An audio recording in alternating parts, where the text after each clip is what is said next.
আসসালামু আলাইকুম and hello all the viewers. দেখতে দেখতেই 24-25টা দিন কিভাবে কেটে গেল বুঝতেই পারলাম না। বিদায় ঘন্টা বেজে গিয়েছে, আমি আমার লাগেজটা আরও একবার প্যাক করে নিচ্ছি।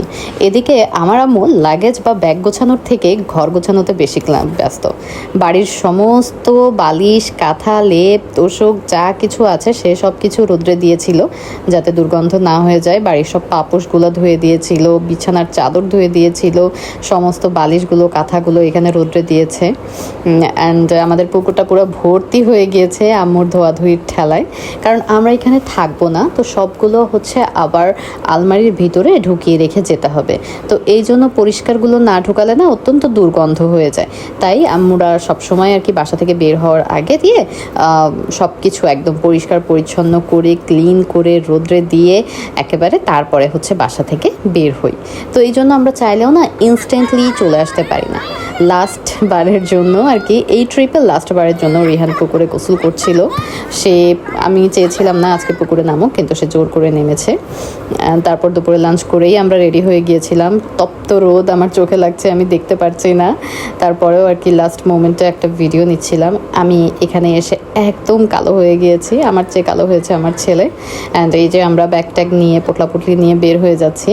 আমার নানিরাও আমাদের সাথেই ছিল, যেহেতু আমরা এখান থেকে নানি বাসায় থাকিনি, তাই নানি আমাদের এখানে চলে এসেছিল। আর আমার ছেলের মুসলমানি ছিল, মানুষজন প্রয়োজন ছিল, এই জন্য নানু আমাদের এখানে চলে এসেছিল। এদিকে আমরা যে গাড়িতে করে যাব সে গাড়িও চলে এসেছে। অ্যান্ড লাস্ট বারের মতো আমি বাড়িটা একটু ঘুরে ঘুরে দেখছিলাম অ্যান্ড ভিডিও করছিলাম। এটা হচ্ছে আমার কাজিন, ও হচ্ছে লাস্টলি আর কি তালাটা দিবে। আর এটা হচ্ছে আমাদের টুনি হচ্ছে বাড়িটা দেখতেছে। ও দেখলাম বেশ ইমোশনাল হয়ে গিয়েছে। আমিও আর কি বাড়ির সাথে নিজের একটা ক্লিপ নিচ্ছিলাম, যে আবার কবে আসা হবে আসলে ঠিক নেই। সামনে চুয়াডাঙ্গাতে ভীষণ শীত পড়বে, এবং এই কড়া শীতে আমি চুয়াডাঙ্গার ওই দিকে যাব না। শীত কমলে হয়তো বা তখন একটু ঘুরতে চাইলে যাইতে পারি। রিহান এদিকে গাড়ি নিয়ে পাড়াপাড়ি করতেছে। আমাদের এত বেশি ব্যাগ ছিল যে কোনটা কোথায় নিবে কোনটা কোথায় না নিবে সেটা নিয়ে খুব হ্যাসেল হচ্ছিল। শেষ পর্যন্ত মানে গাড়ির উপরে অটো ছিল, এটা একটা অটোর উপরে আর কি আমার লাগেজ, আমার অন্যান্য ব্যাগ নিয়ে বেঁধে দেওয়া হয়েছিল। কারণ আমরা চুয়াডাঙ্গা থেকে যেহেতু চলে আসতেছে অনেক কিছু নিয়ে আসছিলাম, আমার নানিদের ব্যাগ ছিল। অ্যান্ড আমরা রওনা দিয়ে দিয়েছি, গায়ের মিঠো পথ বেয়ে আমরা চলে যাচ্ছি। অ্যান্ড এই সবুজ হয়তোবা রিসেন্টের মধ্যে আর দেখা হবে না, আর হয়তোবা রিসেন্টের মধ্যে এই জায়গাটাতেও যাওয়া হবে না, কারণ চুয়াডাঙ্গাতে বলেই দিলাম যে প্রচণ্ড শীত পড়ে এবং আমি খুব শীত কাতর। তো নানি বাড়িতে আমরা রাতের বেলা ছিলাম, একেবারে ভোরে আমরা রওনা দিয়ে দিয়েছি। ওই সময় কিন্তু সূর্যটাও পরিপূর্ণভাবে ওঠেনি। যেহেতু আমরা বাসে করে যাব, তাই মানে উপায়ন্তর না থাকতেও এই পরোটা আমাকে কিনে নিতে হয়েছিল গাড়ির ভিতরে ব্রেকফাস্টের জন্য। অ্যান্ড এটা খুবই আনহেলদি ছিল।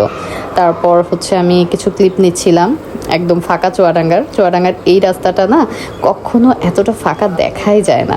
কিন্তু আমরা একদম ভোরে এসেছি, তো কোনো গাড়ি টাড়ি কিছু ছিল না, ঠান্ডা ঠান্ডা ওয়েদার ছিল, কুয়াশা ছিল, সূর্য মাত্র উঠতেছে, তো ওয়েদারটা ভীষণ সুন্দর ছিল।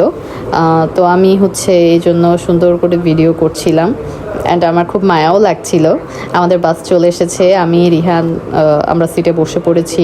আম্মুদের সিটটা আমাদের সিটের পিছনে, এবং রিহান গাড়িতে ওঠা মাত্রই আমার কোলের ওপরে শুয়ে পড়ে, সে কোনোভাবেই বসে যাইতে পারে না। অ্যান্ড এত লম্বা সময় পর্যন্ত আমার ভিডিওটি লাস্ট পর্যন্ত দেখার জন্য অনেক অনেক ধন্যবাদ। ভিডিওটি ভালো লাগলে লাইক, কমেন্ট, শেয়ার করে পাশে থাকবেন।